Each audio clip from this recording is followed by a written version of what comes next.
शंख भवन में प्रेसमिट अनुष्ठित हो जाइछि। एही प्रेसमिट्रे बीजेडी मुखपात्र सी.एस. मिश्र एवं मुखपात्र श्रीमय मिश्र मिशन शक्ति उपरे कहिथिले। मिशन शक्ति फल महिला माने किपरि उन्नति करि पारछन्ति, किपरि लोन को वृद्धि करी 10 लाख टंका दिया जाउछि, ओडिशा सरकार कोन कोन करूछन्ति, श्रीजुक्त मिश्र सूचना दैथिले। आज प्रेस मीट की होची it's all about women empowerment इन ओडिशा और सक्सेस स्टोरी ऑफ मिशन शक्ति।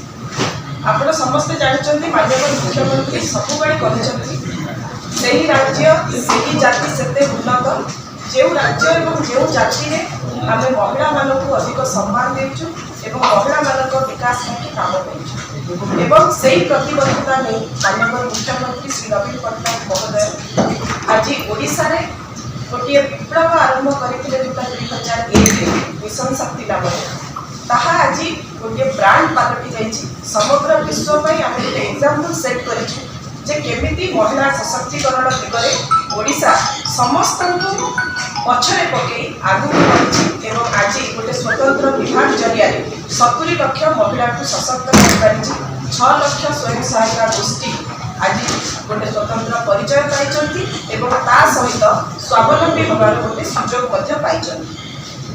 मिशन शक्ति विभाग 2001 मसीह जोटा कि माननीय मुख्यमंत्री श्री नवीन पट्टनायक महोदय गोटे ब्रेन चाइल्ड थिला एवं से गोटे छोटिया मंजी आज महाधूमर रूप नहीं एवं पर्यायक्रमे आम सरकार माननीय मुख्यमंत्री श्री नवीन पट्टनायक महोदय नेतृत्व यही विभाग केमी आगू बढ़ो एवं महिला मानक केमी सशक्त कर से दिगरे कंटिन्यूअस एफर्ट दे चली।